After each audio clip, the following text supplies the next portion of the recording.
there. I'm Don Lubach, the Associate Ombuds for UCSB, and I'm here with a longtime friend and significant campus citizen, Michael Takahara. Hi, Michael. Hi, how are you doing, Don? I'm fine. Thank you for agreeing to spend a little time with me during your water cooler recording hour here. So a lot of people misconstrue the Ombuds office as the place where where you go when communication breaks down. And certainly we are all about good communication, as well as people having trouble with campus relationships and communication.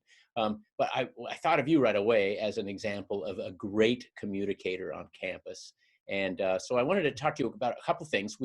Just a couple weeks ago, we all came home and the campus closed. There are some good souls back there keeping it from melting down. Oh, yeah. But you did two things right away. One is you started holding these water cooler hours for the campus and whomever has a Facebook account, really. And so let me start there. Can you tell me, what are you up to at roughly 10 and 2 every day with this water cooler thing? So when we went remotely, one of the first day we did, my first day sucked. What happened is I had like 4 Zoom meetings and they all went like over an hour, it felt like. Right. And I just went straight through. I didn't take any breaks. I didn't even eat lunch. I don't know what I was thinking. And then by 4 o'clock, I had another Zoom meeting. And I was in that last Zoom meeting and I was just tired. I was cranky and grumpy. I was hangry. And I said, I need to change this, right? Right. And so what I decided to do is, how I changed it was I made these water cooler breaks. So I scheduled in my Google Calendar 2 times during the day where I'm going to take a 15-minute break, right? And I do Facebook Live because Facebook is my social media platform. And I know that social connection for my work as a health educator is one of the protective factors against anxiety and depression. So this is good for me. And I am fortunate that I developed my social media to be something where I do connect with my friends. It's very positive. So I chose to do Facebook Live. I do it for like 5 minutes. And my intention was to be positive, to do something that relaxes me. So sometimes I play guitar and sing a song, to make people smile and to connect, right? And that's all it is. And sometimes my family will join me. Sometimes I'm just going straight through because I'm playing a song, but I see people and I smile. And then afterwards, people write comments. And then after the 5 minutes, I shut it down, but then I can still connect with people afterwards and say, thank you for joining me during my water cooler break. And it just basically protected me in a sense that I had this opportunity to actually take a break because it's in my calendar. Right. I'm being vulnerable because I'm live. Right. So yes. I'm quirky, I make mistakes and stuff like that, but it makes me very human. And then I connect with my friends. So it's just lovely. Wow, nice. And I like that when I miss one, even an hour later, I can watch the repeat. Yeah. So they're all out there. So if you're on Facebook, comment on it too, Don. So thank you for that. Yeah, I can't help but comment. I love it. Cannot help. So the second thing that you did that really impressed me, and by the way, I missed asking you about your job, so we'll just do that at the end. The second thing you did is created a very intentional workspace, which I think you're in right now. That's right. and a routine that is to adjust how you work as a UCSB employee from home. Can you elaborate on some of the parts of your workspace? Yeah. So again, my first day sucked. Right. Yes. I didn't know what I was doing, and I'm still figuring it out, right? Because it's only been 2 weeks or something like that. But Let me show you a picture of my workspace so that people can see if this works. Yeah. Oh, that's coming through clear. Excellent. Nice boxes there. Okay. Okay. So nice. So yeah. So tell me about it. Sure. So one of the things is that I'm working in my kitchen counter. But what's nice about that is that I get to see my family throughout the day because they're going to the refrigerator to get snacks. Right. And so it's a micro moment of connection where I don't spend a lot of time, but it's like, hey, how's it going? You know? Right. And so that's nice throughout my day. Number 2 is I got a second monitor. The first week I didn't have a second monitor. I'm on my small MacBook Air, and having a small screen that's smaller than my workstation at work and trying to navigate Zoom and then other windows was really frustrating. So thankfully, I was able to go to work and take this monitor and put it up here. Yes, shout out to all the IT supporters who are helping make these little these little things happen. Yeah. They met you there. They made sure you brought the right cables probably. They probably tracked the inventory. No, you just grabbed it. I just grabbed it. But I told my boss I was doing it.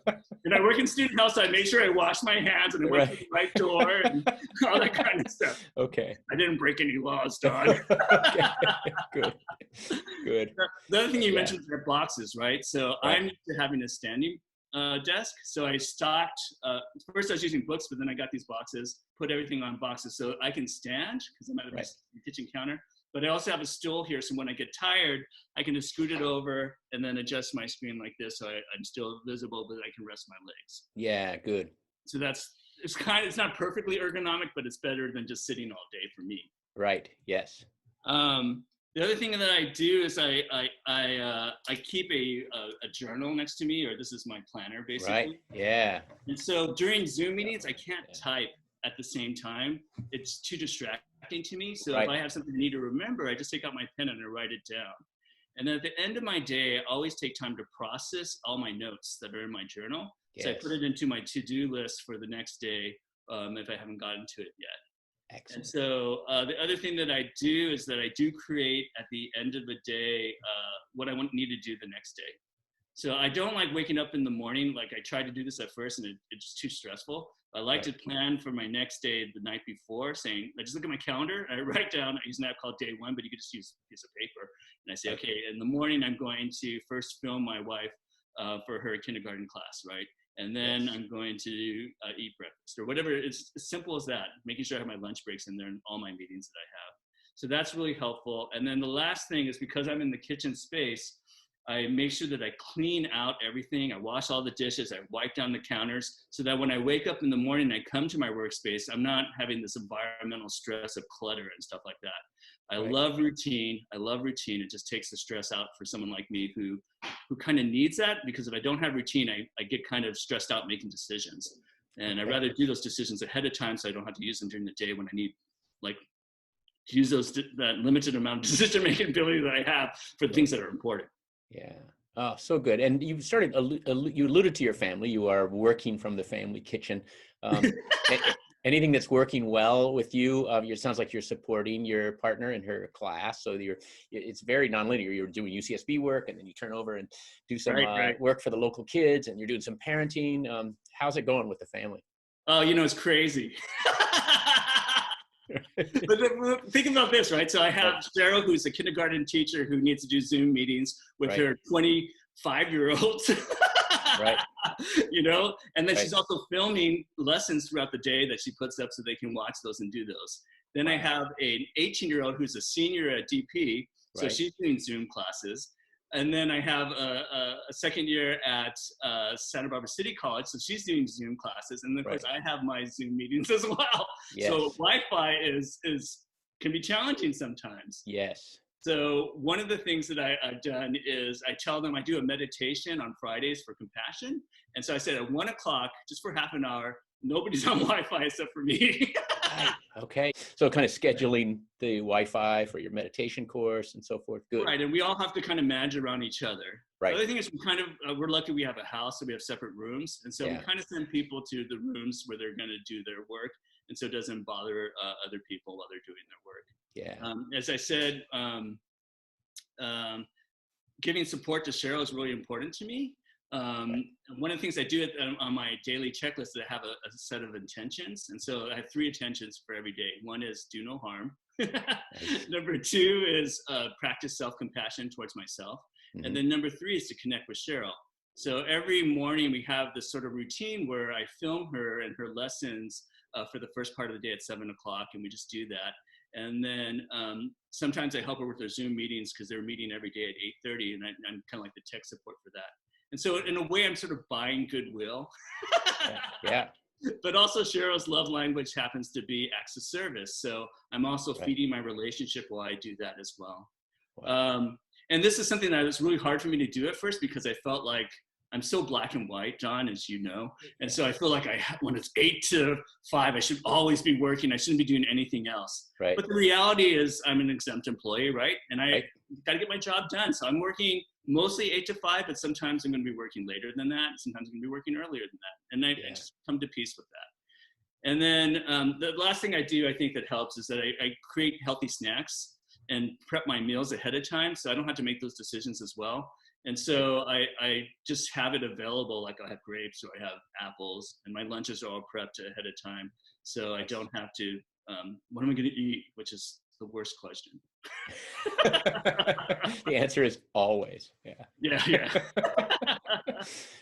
So good. Thank you so much for giving us the overview. Now, going back to the introduction, which I forgot, and I probably won't even edit this. I'm just going to, who is this man, Michael Takahara? What is your university role? What's what's your job?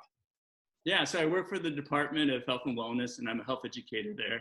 And my specialty is positive psychology. What that means is that I teach students how to have stronger relationships and how to curate or to create meaning in their lives. So that's pretty awesome. Yeah. And then also I am the coordinator for the marketing of my department. And also, as I mentioned before, I lead meditations on campus. My specialty is on social justice, compassion, and wisdom. And then finally, I am a discussion leader for Dr. Mark Shisham's education class called Health and Wellbeing. Excellent. So students, of course, love to have access to your services and classes, but for the general population, where can they find some of your, where can they get their fix of Michael Takahara? I know that you do Mondays with Maka. How can we find you? So if you're on Facebook, it's probably the easiest, is that you just go to, you type in UCSB Health and Wellness, and then that page posts all our kinds of what we're doing throughout the week. You can always go to our webpage as well. You can look me up on Facebook too. Okay, excellent. I like pretty that. much, like, my policy is if you want to be my friend, I'm like, yes, I have friends. So great. And these meditations you're doing, are they restricted to students, or can you drop in on those? You can, we serve students, of course, but right now we put the Zoom meetings out there. So if you just click on it, you can join as well. Okay. You haven't been Zoom bombed yet? Not yet. And we do, we have the waiting rooms and all this stuff. Okay. All right. You're following the good practices. Yeah, okay. It's a work in progress. Yeah. So good to have you drop in and share your wisdom with the Ombuds office. And if this is usable, you'll see it soon. I think it is. All right, good. Yeah, thank you so much and for spending some time. You're so welcome, Don. It's so great to see you, man. Yeah, talk to you soon.